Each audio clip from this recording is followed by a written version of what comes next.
Hey, what's going on, guys? I am Jake from today'siphone.com, and we have a ton of cool stuff going on this week, so let's get started.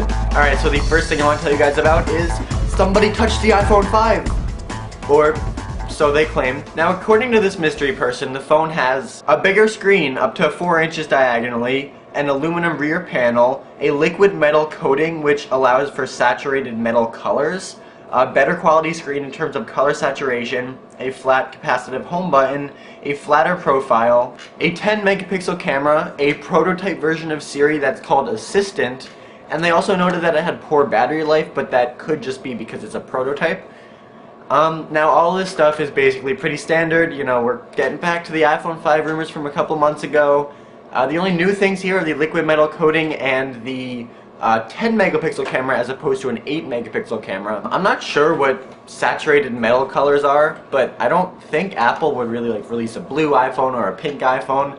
So if that's what that's talking about, then I don't believe this. But regardless of whether that's true or not, I don't really believe any of this. First of all, the 5th generation iPhone is already out, so they're not going to name the 6th gen iPhone the iPhone 5. I mean, they didn't name the iPhone 4 the iPhone 2 because the 3G and the 3GS don't really count as like generation numbers, so that's strange.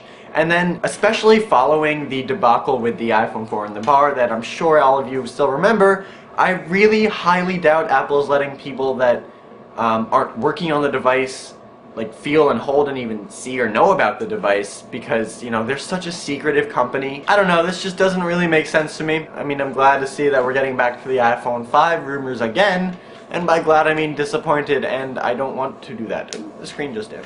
What do you guys think? Do you believe this iPhone 5 hands-on rumor, or do you agree with me and with Cam and say that it's not true? Alright, moving on. The unlocked iPhone 4S is now available in the US online Apple Store.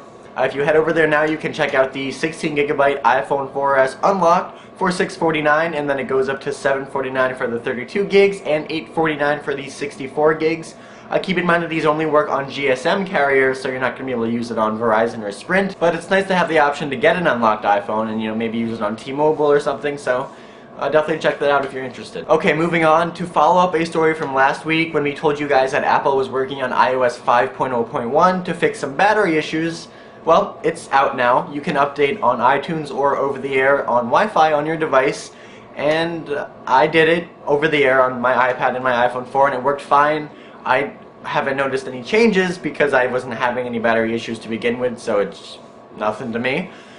But unfortunately, it seems like some people updated and are still experiencing the very poor battery life. Yeah, I mean, overall the reviews seem to be mixed. Some people online are saying that their battery life improved drastically, while some people are saying that, you know, they let it sit for a couple hours and it decreased 20% in standby. So it definitely didn't fix all of the problems, and Apple is aware of this. They released a statement saying, "The recent iOS software update addressed many of the battery issues that customers experienced on their iOS 5 devices. We continue to investigate the few remaining issues." So, there you have it. Those of you who did update your devices, have you noticed a change in your battery life? In the meantime, we have a couple posts on how to increase your battery life until Apple actually provides a real fix for this. So go check those out, links in the description below, and hopefully we can get your device at least working pretty good until Apple can fix it or give you a new one or do whatever they gotta do. Okay, moving on to something that's probably making Steve Jobs smile pretty big up there in heaven. Mobile Flash Player is dead! Adobe announced this week that it will release one more update for Mobile Flash Player on the BlackBerry Playbook and Android devices, and then it's going to cease development on the project in favor of HTML5. This is pretty huge. When Apple first announced that Flash would never make it to iOS devices, people were skeptical that it was a good move. People were skeptical that Apple could, you know, keep that resolve even though Flash was so popular. And over time, it's been appearing on more and more Android devices, and I mean, at least for me, it hasn't really been that spectacular. It's been buggy, it's been kind of slow, and I don't know. I mean, I guess Apple was right, because now HTML5 is more universally adopted with mobile devices, and Adobe's gonna jump on that bandwagon instead. Now keep in mind that Adobe Air, which sort of converts Flash programs into iOS compatible formats and stuff, will still be around, and as will Flash Player for desktops. It's going to take a lot longer for that to go away. But Flash Player for mobile is done. Do you guys agree with Apple's decision to not include and basically kill off mobile flash? Or do you think that, they should have been a little more accommodating and give customers the option to go to a website with mobile flash or not? It's not really Apple's nature to provide a bunch of choices and then let people choose. They usually pick which one they think is the best and then sort of shove that on you. But I'm sure some people out there are disappointed about the flash going away and they would like to see flash player on iOS devices, so weigh in the comment section below and let me know your thoughts on this. Okay, next, a hidden panorama feature, which has been rumored for a while now, was discovered in the code for iOS 5, and you can actually enable it on your device without a jailbreak. You just have to download an application to your computer that allows you to adjust the code in an iOS backup, and then you back up your device to that adjusted backup, and then boom, you have panorama camera built right into the camera app. It looks pretty cool. Most of the people reading the article commented saying that it was working, which is nice. Keep in mind that, today's iPhone assumes no responsibility for what could go wrong with your device, and obviously there's always a potential for something to go wrong when you're editing Apple code, and it probably breaks some sort of warranty or something, so keep that in mind as well. But if you are brave enough to try this, I'd love to know how it works. And finally, Siri was ported to the iPhone 3GS, proving once and for all that Siri can run on older devices.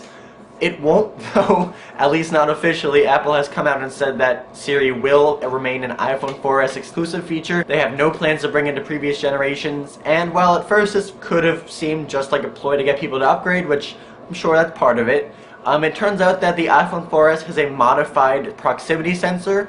It basically shines an infrared light out into the open whenever the screen is turned on, and this is because Siri has a raise to speak feature, which means when you raise your phone to your face, Siri knows that it should get ready to take your voice commands because it's close to your mouth. The older iPhones obviously don't have that sensor, so that's probably partially why Siri will remain an iPhone 4S exclusive feature. It's too bad. I mean, Siri can clearly run on older iPhones, but I'm not altogether surprised that Apple won't allow it to. Okay, well that's all the big news for this week, guys. Thank you very, very much for watching, and definitely keep in mind that the links to all of these stories I talked about in this video are in the description down below, as I said like 100 times throughout this video. Today's iPhone now has a Google Plus page, so go add us to your circles. If you want to talk to me about anything I talked about in this video, or just chat about anything in general, you can follow me on Twitter at @TIP_Jake. I try to answer everybody that tweets me, so if you have something to say, the best place to do it is there. And as always, for more news, views, and reviews, definitely head over to todaysiphone.com.